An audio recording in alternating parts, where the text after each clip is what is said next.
अगर लाइफ के प्रति आपका एटीट्यूड नेगेटिव है तो आपको ये समरी जरूर सुननी चाहिए, पढ़नी चाहिए। और आप इसे बदलना चाहते हैं लेकिन ये नहीं जानते हैं कि शुरुआत कहाँ से करे, कौन सा चेंज करे, कहाँ पर रुके, कहाँ आगे बढ़े। अगर हाँ तो इसका जवाब है ये समरी। अपनी लाइफ को चेंज करने से पहले अपने एटीट्यूड को बदलने की जरूरत है। ये समरी नेगेटिव लोगों के लिए है ताकि वो पॉजिटिव एटीट्यूड अपना सके, क्योंकि एक बार जब आपका एटीट्यूड पॉजिटिव हो गया तो आप अपने बारे में ऐसी ऐसी चीजों को डिस्कवर करेंगे जो आपने कभी सोची भी नहीं होगी। ये समरी उनके लिए भी है जो पहले से पॉजिटिव सोच रखते हैं। तो इसमें कुछ ऐसे इम्पोर्टेंट सिद्धांत है जो आपको लाइफ में और भी ज्यादा ग्रो करने के लिए अच्छे मौकों को हासिल करने में हेल्प करेगा। इस समरी में आपकी दुनिया को पूरी तरह बदलने की पावर है। सच तो ये है कि आपका एटीट्यूड ही सब कुछ होता है। एक बार जब आप अपना एटीट्यूड बदल लेते हैं तब आप जो भी काम करेंगे उसका रिजल्ट भी बदल जाता है। तो ये समरी आपको सोचने पर मजबूर करेगी, ये आपको बोलना और एक्शन लेना सिखाएगी। पहले सेक्शन में आप सक्सेस के लिए अपने माइंड की इम्पोर्टेंस के बारे में जानेंगे। आप सीखेंगे कि अपने थॉट्स को यूज करके कैसे आप अपनी पसंद की दुनिया बना सकते हैं। दूसरे सेक्शन में आप बोलने या स्पीकिंग की इम्पोर्टेंस के बारे में जानेंगे, क्योंकि बोलना भी एक कला है, एक आर्ट है। सही शब्दों का इस्तेमाल करना बहुत जरूरी है। पॉजिटिव लैंग्वेज यूज करना आपकी लाइफ में कभी ना खत्म होने वाली खुशियाँ लेकर आएगा। और आगे तीसरे सेक्शन में आप एक्शन लेने की इम्पोर्टेंस के बारे में सीखेंगे। जब तक आप खुद खड़े होकर अपनी मंजिल को पाने के लिए एक्शन नहीं लेंगे तब तक आपके रास्ते में कुछ भी अच्छा नहीं होगा। तो चलिए नॉलेज की इस दुनिया में गोते लगाने के लिए तैयार हो जाइए, जो आपको ग्रो करने में मदद करेगा और सक्सेस के उस शिखर पर ले जाएगा जो आपकी इमेजिनेशन से बिल्कुल हटकर होगा। तो आइए शुरू करते हैं। Summary of attitude is everything, change your attitude, change your life, जिसे लिखा है जेफ केलर ने। तो इस जर्नी की शुरुआत करते हैं। सबसे पहले, success begins in the mind, your attitude is your window to the world. यानी कि आप दुनिया को जिस नजरिए से देखते हैं उसे एटीट्यूड कहा जाता है। एक ही समय में दो लोग बिल्कुल सेम चीज एक्सपीरियंस कर सकते हैं लेकिन दोनों की फीलिंग्स अलग अलग होगी। ये सब उनके एटीट्यूड पर डिपेंड करता है। जब हम बच्चे थे तब हमने जिंदगी की शुरुआत एक साफ और पॉजिटिव एटीट्यूड से की थी और हमारा मानना था कि भले ही हम जितनी बार भी गिर जाएं, फिर भी हम दौड़ सकते हैं, चल सकते हैं, साइकिल चला सकते हैं। हमारे फेलियर के लिए हम कभी भी दुनिया को दोष नहीं देते थे। जैसे जैसे हम बड़े होते गए तो हमारे पेरेंट्स, दोस्त और टीचर्स ने हमें कई सारी कमियां और दोष निकालना शुरू कर दिया। ये हमारी सोच को जैसे एक बादल की तरह ढक देता है, ये हमारे नजरिए को मैला कर देता है। इसलिए हम दुनिया को वैसे देख ही नहीं पाते जैसे बचपन की मासूमियत में देखा करते थे। ये पॉजिटिविटी हमारे पास्ट के एक्सपीरियंस से घिर जाती है। लोग या बाहर के फैक्टर्स आपको कुछ टाइम के लिए तो मोटिवेट कर सकते हैं, लेकिन लंबे टाइम तक इसे बनाए रखने के लिए ये आपके अंदर से आना चाहिए। सिर्फ आप ही अपना एटीट्यूड चेंज कर सकते हैं। अब आप सोच रहे होंगे कि आपके पास तो ऐसा करने की पावर है ही नहीं, है ना? लेकिन अब गलत है, क्योंकि हिस्ट्री ने ये साबित किया है कि आपसे पहले जिन जिन लोगों ने कोशिश की थी वो सब इसमें सक्सेसफुल हुए हैं। तो आइए कहानी सुनते हैं जो ये साबित कर देगी कि हर किसी के लिए अपना एटीट्यूड बदलना बिल्कुल पॉसिबल है। Victor Frankl Nazi death camp में एक कैदी थे। उन्होंने हर रोज भूख और ठंड को बहुत करीब से देखा और महसूस किया था। वहाँ पर इंसानियत को शर्मिंदा करने वाले एक्सपीरियंस की वजह से वो न जाने कितनी तकलीफों को झेल रहे थे। उनका पूरा परिवार या तो कैंप में या गैस चैम्बर में अपनी जान गंवा चुका था। इस बेरहमी ने उनके दुखों को कई गुना बढ़ा दिया था। उनकी जिंदगी जैसे दुख का दूसरा नाम बनकर रह गई थी। अगर आप ध्यान से सोचे तो उनके जीवन में ऐसा कुछ नहीं था जो उन्हें जीने की होप और उम्मीद देता। वो एक जीते जागते नर्क में रह रहे थे। उनकी जगह कोई और होता तो उसकी हर उम्मीद टूट चुकी होती, लेकिन उन्होंने हार नहीं मानी। उनका मानना था कि हमारा एटीट्यूड ही सब कुछ होता है। उनका मानना था कि अगर उनके पास सिर्फ एक चीज हो और बाकी सब उनसे जबरदस्ती छीन भी लिया जाए तब भी वो आराम से जिंदा रह सकते थे।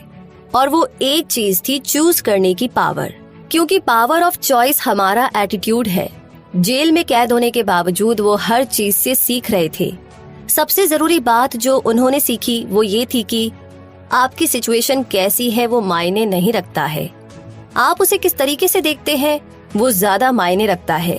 जैसे कि जेल में रहना आसान नहीं है, वहाँ पर कैदियों के साथ बहुत ही बेरहमी से पेश आया जाता है।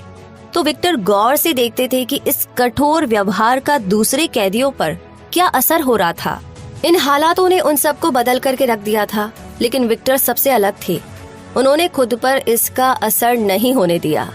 उनका मानना था कि खाना, नींद, फिजिकल या मेंटल हेल्थ की कमी ये डिसाइड नहीं करती कि हम कौन हैं या हम फ्यूचर में क्या बनने वाले हैं। एक सक्सेसफुल आदमी की तरह सरवाइव करने का एक ही रास्ता है, जो है पॉजिटिव एटीट्यूड को एक्सेप्ट करना, उसे अपनाना। तो सिर्फ इसीलिए कि आप कैद में बंद है, इसका ये मतलब नहीं है कि आप एक मुजरिम हैं या आपने कोई गुनाह किया है। जब तक आपकी सोच पॉजिटिव रहेगी तब तक आप बिल्कुल आजाद है। डेथ कैंप में इंसानों के साथ जानवरों से भी बुरा बर्ताव किया जाता है, जो इंसान को अंदर तक हिला करके रख देता है। लेकिन ऐसी सिचुएशन में भी विक्टर ने सिर्फ सरवाइव नहीं किया, बल्कि वो इससे पहले से भी ज्यादा स्ट्रॉन्ग बनकर के बाहर निकले। वो साइकोलॉजी के फील्ड में एक जानी मानी हस्ती के रूप में उभर कर सामने आए और एक अलग पहचान बनाई। उनकी best selling book man search for meaning में उनके नॉलेज और गहरी समझ की एक झलक मिलती है। तो आगे बात करते हैं इस जर्नी में you are a human magnet, यानी कि हमें से कईयों की तरह आपने भी कभी ना कभी तो जरूर सोचा होगा कि क्यों बस कुछ ही लोग सक्सेसफुल हो पाते हैं और कुछ नहीं हो पाते। तो इसका जवाब बहुत सिंपल है, we are what we think we are, यानी हम जैसा खुद के बारे में सोचते हैं बिल्कुल वैसे ही बन जाते हैं। अगर आप किसी ऐसे गोल के बारे में लगातार सोचते रहते हैं जिसे आप सच में पाना चाहते हैं, तो आपकी सारी एनर्जी उस गोल पर फोकस्ड हो जाती है। आप देखेंगे कि आप नेचुरली उसे पाने के लिए एक्शन लेने लगेंगे, क्योंकि उसे अचीव करने के लिए आपका एटीट्यूड सेट हो चुका है। तो जिस चीज में हमारा बहुत ही स्ट्रांगली बिलीव होता है, हम उस चीज को खुद की तरफ अट्रैक्ट करने लगते हैं। जब हम सच में विश्वास करते हैं कि हम कुछ भी अचीव कर सकते हैं, और अगर ये थॉट हमारे ब्रेन में बैठ जाता है, तो हम सच में उसे हासिल करने में कामयाब हो जाते हैं। तो अगर आपका गोल पॉजिटिव एटीट्यूड बनाना है, तो आपको कुछ सेकंड के लिए नहीं बल्कि पूरा दिन इसके बारे में सोचना होगा। इस बुक के ऑथर जेफ केलर ने अपनी कहानी बताई है कि वो कैसे रियल एस्टेट के मालिक बने।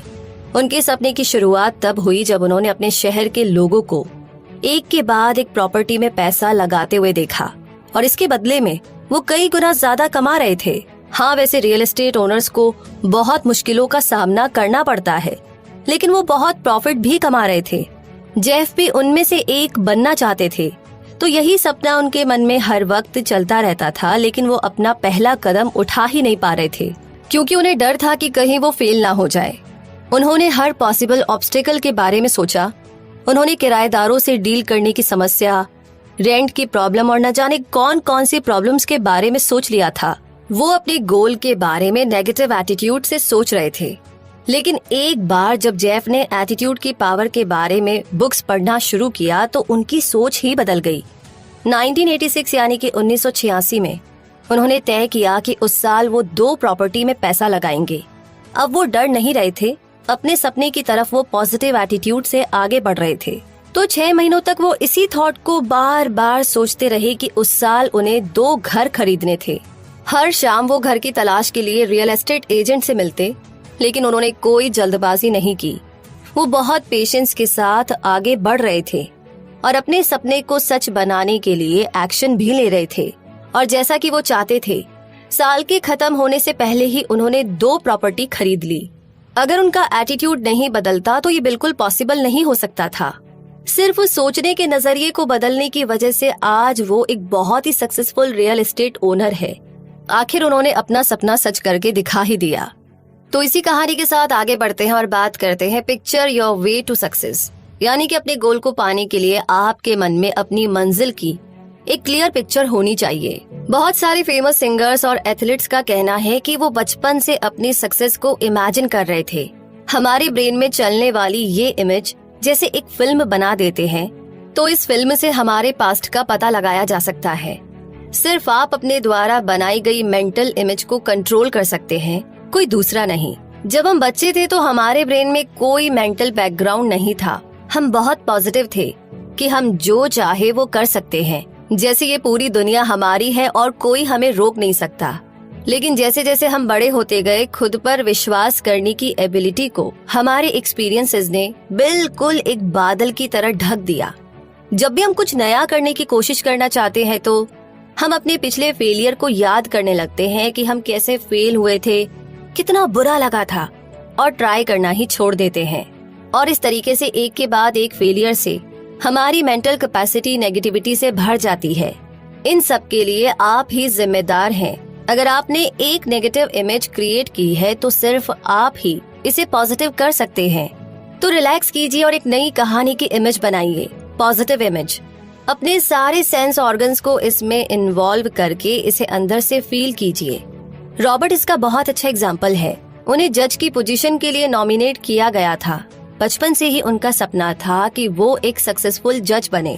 तो जब उन्हें नॉमिनेट किया गया तो वो खुश होने के साथ साथ बहुत नर्वस भी थे। उन्हें फील होने लगा कि वो दिन ब दिन और भी ज्यादा नर्वस होते जा रहे थे। रॉबर्ट इस पोस्ट के लिए सच में बहुत काबिल थे, क्योंकि उनमें वो एबिलिटी थी और उनके इलेक्शन जीतने के चांस भी बहुत ज्यादा थे। क्योंकि जेफ उनके दोस्त थे और उन्होंने रॉबर्ट को ऐसी एडवाइस दी जो उनकी जिंदगी को बदलने वाला था। जेफ ने सजेस्ट किया कि रॉबर्ट को अपने साइन में जज जोड़ देना चाहिए, यानी उन्हें जज रॉबर्ट जॉन्स लिखना चाहिए और ये साइन ऐसी रखी जानी चाहिए ताकि रॉबर्ट की नजर हमेशा उस पर पड़ती रहे। इसीलिए रॉबर्ट ने एक पेपर पर साइन करके अपने पर्स में भी रख लिया था। उनके द्वारा किया गया साइन हमेशा उनके सामने रहता था, जो उन्हें उनका सपना बार बार याद दिलाता था। उन्हें तो इस बात का एहसास भी नहीं हो रहा था कि ये मेंटल इमेज उन्हें एक जज की तरह तैयार कर रहा था। इसकी वजह से अब तो और भी ज्यादा स्ट्रॉन्ग इमेज उनके ब्रेन में पैदा होने लगे थे, फिट हो गए थे और उन्हें विश्वास हो गया था कि वो सच में एक जज हैं। अब इस इमेज को रियलिटी बनाने के लिए वो एक्शन लेने लगे थे। वो जोर शोर से इस काम में लग गए और अपनी पार्टी को भी पुश करने लगे कि वो अपना बेस्ट परफॉर्म करे ताकि उन्हें ज्यादा से ज्यादा वोट मिल सके। वैसे तो रॉबर्ट पहले से ही एक स्ट्रॉन्ग पर्सनैलिटी वाले इंसान थे और उनके जीतने के भी काफी ज्यादा चांसेस थे, लेकिन इन इमेजेस ने उन्हें और भी ज्यादा स्ट्रॉन्ग बना दिया था। एक बार जब ये इमेज पॉजिटिव एटीट्यूड में बदल जाते हैं तो लाइफ में आप जो भी चाहते हैं उसे क्रिएट करने से आपको कोई नहीं रोक सकता। तो इसी कहानी से सबक लेते हुए अब आगे बात करते हैं make a commitment and you will move mountains. जी हाँ, बिना कमिटमेंट के कोई भी गोल हासिल नहीं किया जा सकता। ये हमारे अचीवमेंट का सबसे इम्पोर्टेंट पार्ट होता है। सही मायनों में कमिटमेंट का मतलब होता है अपने गोल तक पहुंचने के लिए जो भी करना पड़े वो करने की इच्छा होना। और ये कमिटमेंट किसी जादू से कम नहीं है। जब आप अपने ड्रीम पर फोकस करने लगते हैं तो आप नोटिस करेंगे कि उस ड्रीम तक पहुंचने के लिए नए रास्ते खुलने लगे हैं। ये रास्ते पहले भी मौजूद थे, लेकिन जब आप किसी चीज के लिए कमिट करना शुरू कर देते हैं तो आप उसे अट्रैक्ट करने लगते हैं। हाँ, लेकिन सिर्फ कमिटमेंट ही सब कुछ नहीं होता। लाइफ आपके रास्ते में कई सारी मुश्किलें खड़ी करके आपको टेस्ट भी करेगी, लेकिन आपको पेशेंस दिखाना है, कभी हार ना मानने वाला एटीट्यूड अपनाना होगा। कमिटमेंट जो होता है ना, वो सिर्फ एक्शन लेने के बारे में नहीं है, बल्कि ये मजबूती से डट कर के खड़े रहने के बारे में भी है, फिर चाहे कितना भी टाइम क्यों ना लगे। जैसे कि 1999 यानी कि 1999 में जेरी ग्लेडस्टोन ने अपनी कंपनी शुरू की। उसे टॉयज बेचना पसंद था। 1 साल बाद उसने एक डिसीजन लिया, अब वो सिर्फ एनिमेशन आर्ट को बेचने पर फोकस करना चाहता था। तो जेरी अलग अलग स्टूडियो से एनिमेशन आर्ट बेच रहा था, लेकिन वो अपनी कंपनी के रिजल्ट से संतुष्ट नहीं था, सेटिस्फाइड नहीं था। वो जानता था कि अगर उसे बड़ी सक्सेस चाहिए तो उसे डिज्नी के आर्ट को बेचने पर फोकस करना होगा। इसीलिए उसने डिज्नी से कांटेक्ट किया, लेकिन उन्होंने उसके ऑफर को मना कर दिया। जेरी ने हार नहीं मानी। वो लगातार 3 साल तक डिज्नी को ऑफर देता रहा। रोज उसके फोन कॉल से डिज्नी की एक टीम मेंबर को गुस्सा आ गया। उसने उसके लिए एक वॉइस मेल छोड़ा जिसमें उसने कहा कि उसे डिज्नी के साथ कभी कोई डील नहीं करनी और ना ही उसे मिलेगी। तो आपको क्या लगता है, जेरी ने हार मान ली होगी? नहीं, बिल्कुल भी नहीं। वो तो अब और भी ज्यादा फोन करने लगा था। डिज्नी के लोग उसके लगातार की रट से इतने ज्यादा परेशान हो गए कि उन्होंने उसे एक डील ऑफर कर दी। लेकिन यहाँ पर उनकी एक शर्त थी कि जेरी को डिज्नी आर्ट बेचने की परमिशन सिर्फ तभी मिलेगी जब वो मिनेसोटा या मैसाचुसेट्स में अपनी दुकान खोलेगा। तो वो न्यूयॉर्क में रहता था और उसे अपने शहर से बहुत प्यार था। हालांकि उसका मन नहीं था, लेकिन वो अगले दिन बॉस्टन मैसाचुसेट्स के लिए रवाना हो गया।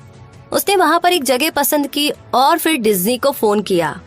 वहाँ की टीम ने जब उसके कमिटमेंट को देखा तो इम्प्रेस हो गए और उसे डिज्नी प्रोग्राम ज्वाइन करने के लिए बुला लिया। 1 साल के बाद उसे न्यूयॉर्क में भी स्टोर खोलने की परमिशन दे दी गई और 10 सालों के बाद जेरी दुनिया के सबसे बड़े एनिमेशन आर्ट सेलर में से एक बन गया। इसी के साथ अब जानते हैं watch your words blaze a trial. जी हाँ, अब आप सोच रहे होंगे कि वर्ड्स या वर्ड के सिलेक्शन के बारे में बात करना इतना जरूरी क्यों है। तो आपको पता होना चाहिए कि आपके शब्द या तो आपका फ्यूचर बना सकते हैं या बिगाड़ सकते हैं।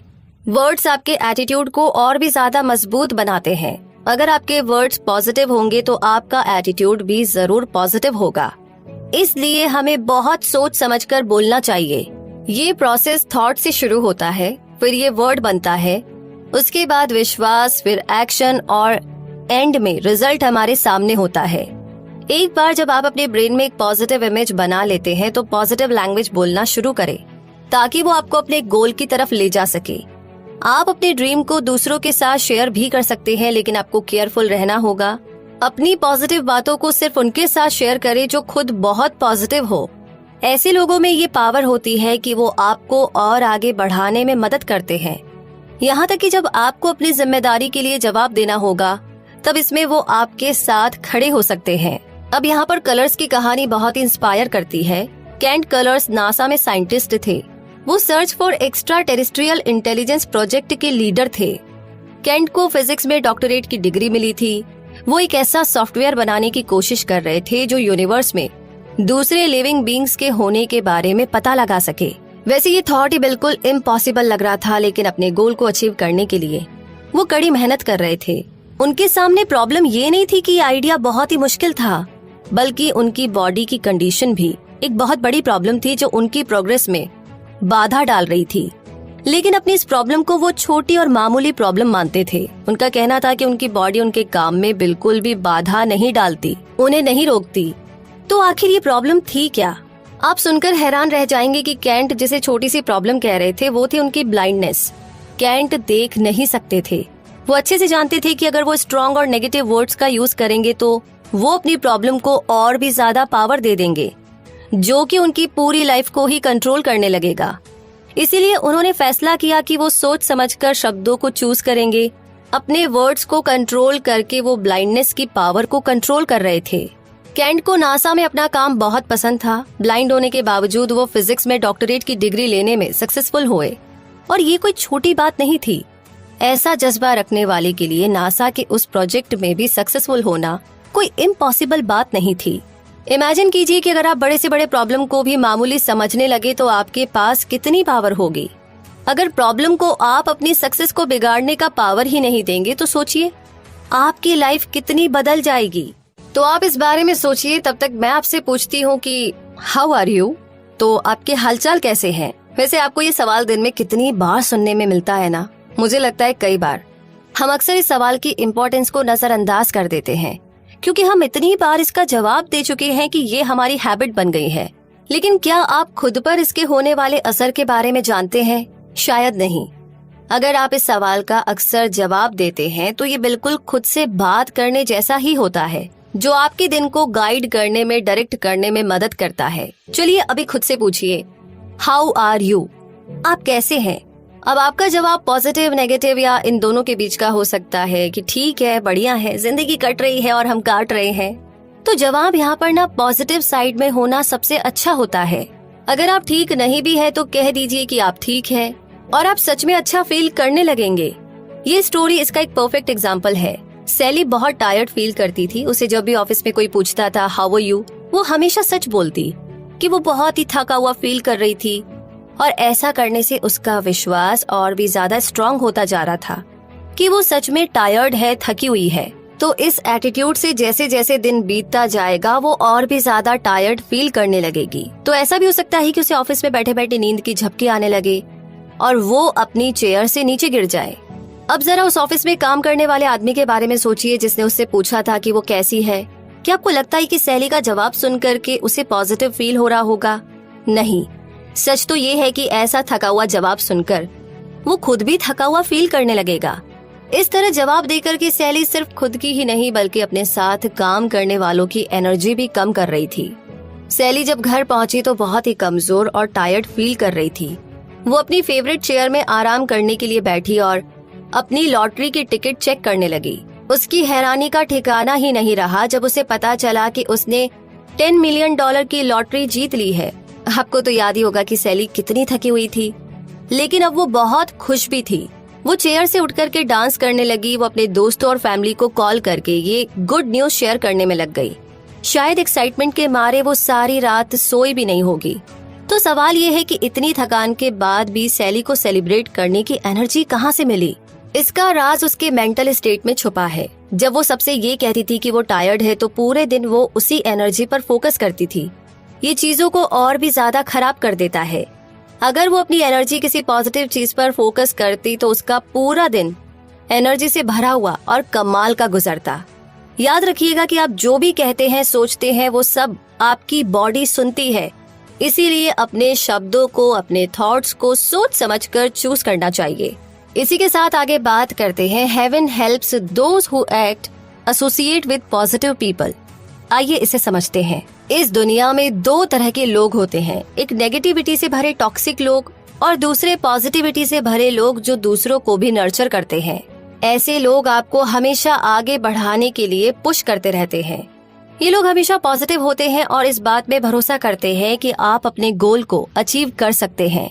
तो आपको ऐसे ही लोगों को आसपास रखना चाहिए। तो वहीं दूसरी तरफ टॉक्सिक लोग हमेशा नेगेटिव सोचते हैं और शिकायत करते रहते हैं। वो आपकी सारी पॉजिटिव एनर्जी को खत्म करके आपका मूड ही खराब कर देते हैं।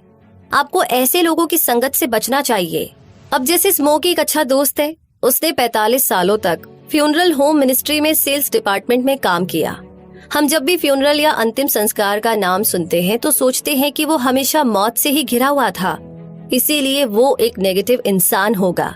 लेकिन सच में ऐसा बिल्कुल नहीं था। स्मोकी का एटीट्यूड बहुत ही पॉजिटिव था और उसका मानना था कि लोग स्पंज की तरह होते हैं। उनके चारों तरफ जो भी होता है वो उसे अब्सॉर्ब कर लेते हैं। वो जो भी सुनते हैं उसका उन पर असर होने लगता है। वो इस बात में विश्वास करते थे कि अगर हम नेगेटिव लोगों के आसपास होते हैं तो अंत में हम भी नेगेटिव बन जाते हैं। हालांकि वो हमेशा डेड बॉडी से घिरे रहते थे। वो अपने रास्ते में आने वाले नेगेटिव इंसानों से दूर भागते थे।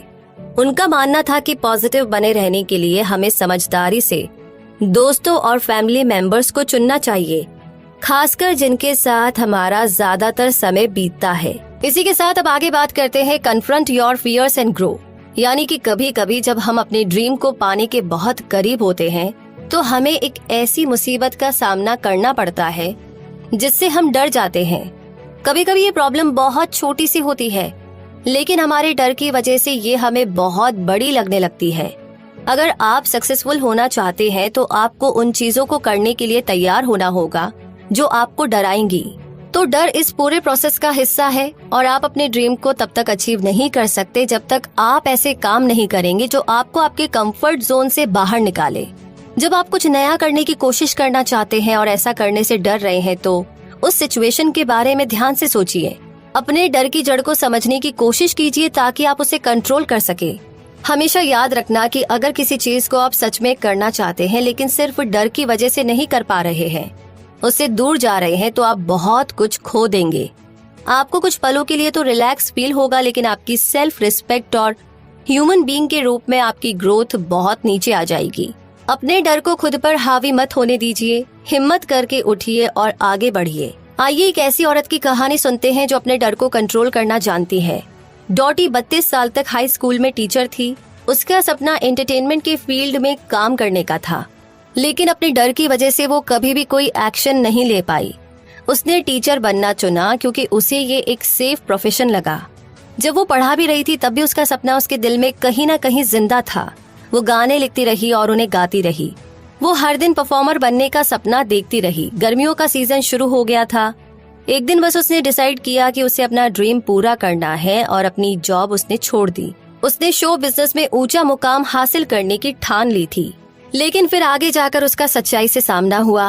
उसने अपनी जॉब छोड़ दी थी और अपने सपनों की ओर पहला कदम बढ़ाने से भी घबरा रही थी। और इस तरीके से डॉटी ने अपने डर के सामने हार मान ली और वापस पढ़ाने लगी। लेकिन अब भी उसका सपना खत्म नहीं हुआ था। उसे म्यूजिक से बहुत प्यार था। 6 महीने बाद वो रिटायर हुई और उसने अपने रिजेक्शन के डर का सामना करने का फैसला किया। 50 की उम्र होने के बावजूद भी वो अपना म्यूजिकल शो चलाने में सक्सेसफुल हुई। 60 की उम्र में उन्होंने अपना पहला म्यूजिक एल्बम रिलीज किया। वो न्यूयॉर्क सिटी के बार और क्लब्स में भी परफॉर्म किया करती थी। डॉटी को अपने करियर पर बहुत प्राउड फील हो रहा था। वो बहुत खुश थी। ओल्ड एज में पहुंचने के बाद भी उन्होंने अपनी जिंदगी को भरपूर और खुशी से जी लिया था, क्योंकि उन्होंने हिम्मत करके अपना सपना रियलिटी में बदल दिया था। इसी के साथ अब आगे बढ़ते हैं और बात करते हैं get out there and fail. जी हाँ दोस्तों, अभी कुछ देर पहले ही हमने ग्रो करने के लिए खुद को चैलेंज करने की इम्पोर्टेंस के बारे में डिस्कस किया था। कभी कभी कुछ नया ट्राई करने की कोशिश करना हमें डरा देता है, लेकिन इसका रिजल्ट कुछ भी हो, हमें ब्रेव होने की जरूरत है। हाँ, हम फेल होंगे, जैसा कि हमसे पहले कोशिश करने वाले ज्यादातर लोग हुए हैं, लेकिन इसका ये मतलब तो नहीं हुआ कि हम कोशिश ही ना करें या एक जगह पर ही रुक जाए। अगर कोई ऐसा ड्रीम है जिसे हम सच में पाना चाहते हैं तो हमें कोशिश करनी होगी, 1 बार 2 बार यहाँ तक कि 100 बार, तब तक जब तक कि हम सक्सेसफुल नहीं हो जाते। चलिए अब जैक और मार्क की कहानी के बारे में जानते हैं। इन दोनों ने साथ मिलकर के एक बुक लिखी थी। वो इसे पब्लिश करना चाहते थे और उनका टारगेट था किसी भी तरह से इसे 3 महीनों में पूरा करना। उन्होंने एक पब्लिशर को बुक भेजी, लेकिन उसने ना कह दिया। उन्होंने फिर कोशिश की, लेकिन तब भी जवाब ना ही मिला। उन्होंने 33 बार ट्राई किया, लेकिन हर बार बस ना ही सुनने को मिला। उनकी जगह कोई और होता तो हार मान चुका होता, लेकिन वो अपनी धुन में लगे रहे। अब की बार उन्होंने दूसरे पब्लिशर को बुक भेजी और उसने एक ही बार में हाँ कर दिया। तो कहाँ उनका एम था इसे 3 महीने में अचीव करना, और ऐसा करने में उन्हें 3 साल लग गए। लेकिन ये इस सच को नहीं बदल सकता कि आखिर जो उन्होंने ठाना था उसे पाकर ही दम लिया। अंत में वो सक्सेसफुल हो ही गए, और बस यही तो मायने रखता है। जो बुक उन्होंने पब्लिश की थी वो इतनी फेमस हुई कि आपको हर बुक स्टोर में मिल जाएगी। वो book popular series chicken soup for the soul है। उन दोनों ऑथर का पूरा नाम है जैक कैनफील्ड और मार्क विक्टर हैंसन। तो अगर उन्होंने लगातार कोशिश ना की होती, बीच में ही सब छोड़ दिया होता, तो वो कभी भी सक्सेसफुल नहीं होते। इसीलिए आप कितनी बार फेल हुए वो मत गिनिए, और उसे फाइनल रिजल्ट के रूप में तो आप बिल्कुल ना देखें। याद रखना कि रिजेक्शन हमारे फ्यूचर को डिफाइन नहीं करता, लेकिन हमारा एटीट्यूड उसे जरूर डिफाइन करता है। तो इन्हीं सारी बातों के साथ अब टाइम है कंक्लूजन का। तो अब जब आपने पॉजिटिव एटीट्यूड की इम्पोर्टेंस के बारे में सीख ही लिया है, तो इसे अपना करके, फॉलो करके अपनी लाइफ में अप्लाई करने का समय आ गया है। पार्ट फर्स्ट में आपने अपने माइंड के रोल के बारे में समझा। एक बार जब आप अपने थॉट्स को पॉजिटिव बातों पर सेट कर देते हैं, तो आप हर पॉजिटिव चीज को अपनी लाइफ में अट्रैक्ट करना शुरू कर देते हैं। सेकंड पार्ट में आपने सीखा कि कैसे पॉजिटिव लैंग्वेज अपना करके आप पॉजिटिव रिजल्ट को हासिल कर सकते हैं। एक सिंपल से सवाल हाउ आर यू का जवाब आपका दिन या तो बना सकता है या बिगाड़ सकता है। थर्ड पार्ट में आपने सीखा कि आप किस तरीके से पॉजिटिव हो सकते हैं और अपना काम कर सकते हैं।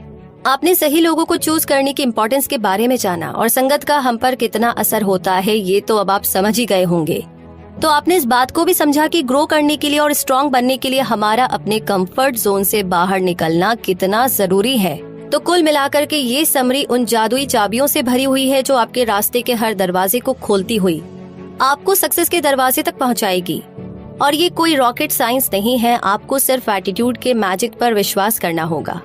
अपने माइंड, वर्ड्स और एक्शन का कंट्रोल अपने हाथों में लेना होगा। अगर आपका ड्रीम कुछ ऐसा पाना है जो आपसे पहले कभी किसी ने अचीव नहीं किया है, तो इसे पॉसिबल करने के लिए सबसे पहला स्टेप है कि अपने एटीट्यूड पर काम कीजिए। इंतजार ना करे, डाउट ना करे, पॉजिटिव एटीट्यूड पर काम शुरू कीजिए जो आपको एक ऐसी लाइफ की तरफ ले जाएगा जहां पॉजिटिविटी और सेटिस्फेक्शन दोनों होगा। एक टेस्ट है जिससे आप अपना एटीट्यूड चेक कर सकते हैं। एक टेबल पर आधा गिलास पानी रखा है, आपके हिसाब से ये भरा हुआ है या खाली? कुछ लोग इसे आधा भरा हुआ तो कुछ लोग इसे आधा खाली कहेंगे। वैसे दोनों गलत नहीं है, फर्क सिर्फ देखने के एटीट्यूड का है। ईमानदारी से सोचिए कि आपके माइंड में क्या थॉट आया, बस वही आपका एटीट्यूड है और इस पर काम करना आपकी चॉइस है। तो इन बहुत सारी प्यारी प्यारी कहानियों के साथ और जो उनसे हमें सबक मिला है, उन्हें सीखते हुए, फॉलो करते हुए, ये समरी तो यहीं पर खत्म होती है, लेकिन हमारी जर्नी अभी बहुत लंबी है। और हमें इस जर्नी में कहीं भी रुकना नहीं है, हारना नहीं है, थकना नहीं है, स्टॉप नहीं करना है। हमें लगातार आगे बढ़ना है और अगर कहीं प्रॉब्लम आ रही है तो हमें इस समरी का ध्यान में रखना है। इसी के साथ कैसी लगी आपको ये समरी और आगे की समरी के बारे में आप जानना चाहते हैं, हमें कमेंट बॉक्स में लिख करके बता सकते हैं। तो रखिए बहुत सारा ध्यान अपना, हमेशा खुश रहिए, मुस्कुराते रहिए। जय हिंद।